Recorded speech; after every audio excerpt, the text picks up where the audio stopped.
Ya, ya, baik. Bismillahirrahmanirrahim. Assalamualaikum warahmatullahi wabarakatuh. Dan selamat malam. Salam sejahtera bagi kita semua. Om Swastiastu, Namo Buddhaya, dan salam kebajikan. Ya, perkenalkan kami dari kelompok 10 ingin mempresentasikan ujian tengah semester mata kuliah Statistika Prodi S1 Teknik Informatika. Adapun susunan kelompok kami yaitu Andi Afri Iswandi F5512090, yaitu saya sendiri, Jonathan Zebina Laala F5512097 di sebelah sana, dan Jafar Sidik Assegaf F5512012 di sebelah sini. Ya, baik, langsung saja. Di sini saya akan menjelaskan ada beberapa soal, yaitu yang pertama, apa yang dimaksud dengan penerusan data? Jawabannya itu, penerusan data atau data tracing adalah proses untuk melacak dan memantau data yang bergerak melalui sistem informasi. Tujuannya adalah untuk memastikan integritas dan keamanan data, serta menemukan sumber masalah jika terjadi kesalahan atau kebocoran data. Kemudian dalam penerusan data, setiap transaksi atau aktivitas yang melibatkan data dicatat dan diikuti melalui seluruh jalur sistem. Informasi tentang data, termasuk waktu, lokasi, sumber, tujuan, dan aliran data, dapat dicatat untuk membantu menentukan apa yang terjadi pada data dan di mana terjadinya masalah. Kemudian penerusan data sering digunakan dalam keamanan komputer, manajemen risiko, dan audit. Dalam situasi yang membutuhkan pelacakan data, dan penerusan data dapat membantu untuk menemukan masalah, mencegah pencurian data, dan melacak sumber kebocoran data. Yang selanjutnya akan dilanjutkan oleh rekan kelompok saya, itu Jonathan Zebina Laala. Oke, kita lanjut ke pertanyaan nomor 2, yaitu menurut kalian apa itu pengukuran tendensi sentral? Ya, untuk jawabannya, yaitu pengukuran tendensi sentral adalah teknik statistik yang digunakan untuk memperoleh nilai tunggal yang mewakili sebuah kumpulan data. Tujuannya adalah untuk memberikan gambaran umum tentang data tersebut dan memudahkan pemahaman terhadap data tersebut. Pengukuran tendensi sentral dapat dihitung dengan menggunakan beberapa metode, seperti rata-rata, median, dan modus. Rata-rata adalah nilai dari jumlah seluruh data dibagi dengan banyaknya data. Nah, kemudian median adalah nilai tengah dari saat data diurutkan, dari data terkecil hingga data terbesar, sedangkan modus adalah nilai yang paling sering muncul dalam data. Pemilihan metode pengukuran tendensi sentral tergantung pada jenis data yang dimiliki dan tujuan analisis.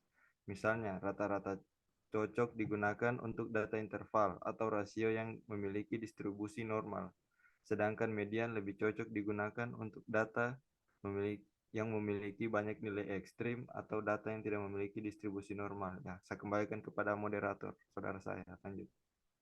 Ya, baik. Selanjutnya akan dijelaskan oleh rekan kelompok saya, itu Jafar Sidik Asegaf. Saya persilakan.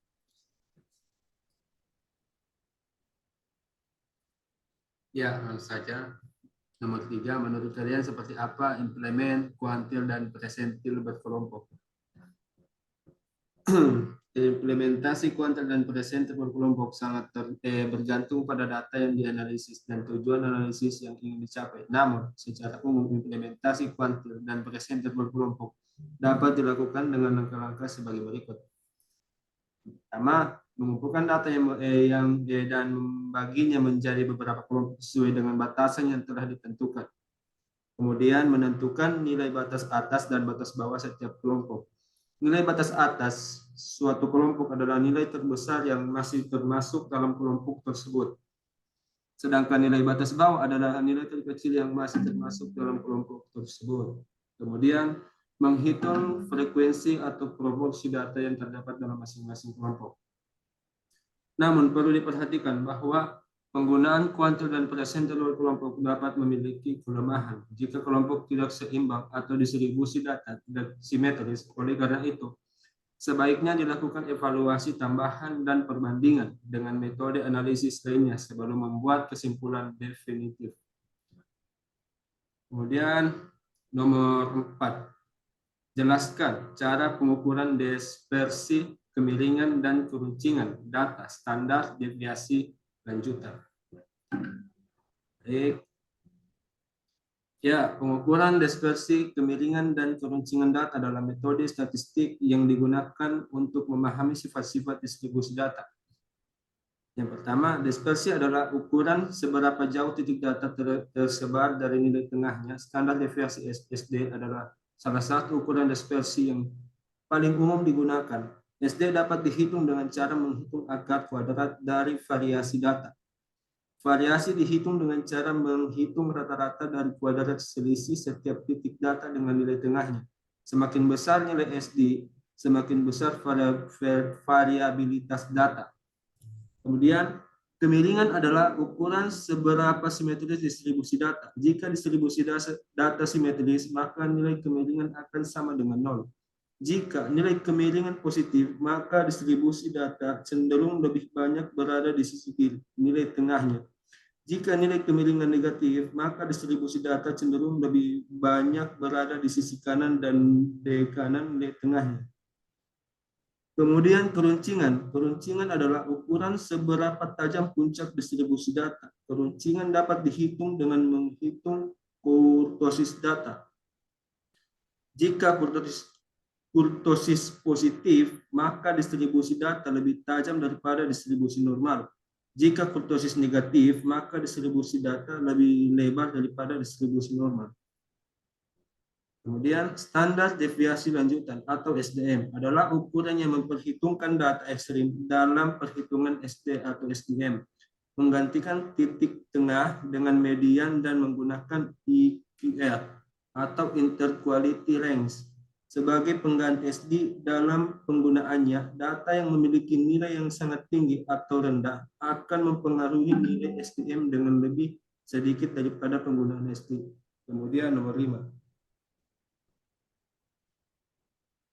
Jelaskan apa itu statistika dan apa itu skala pengukuran.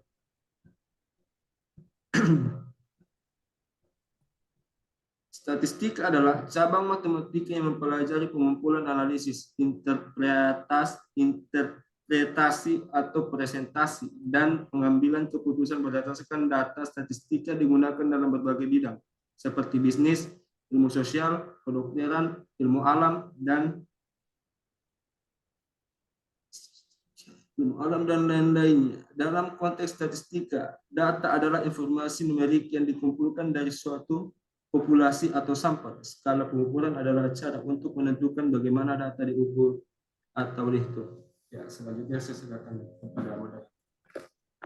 Ya, itulah tadi presentasi yang dapat kami lakukan dari kelompok 10 bagaimana UTF statistika. Mungkin itu saja yang dapat kami bertiga sampaikan. Lebih dan kurangnya mohon dimaafkan. Wabillahi taufiq wal hidayah.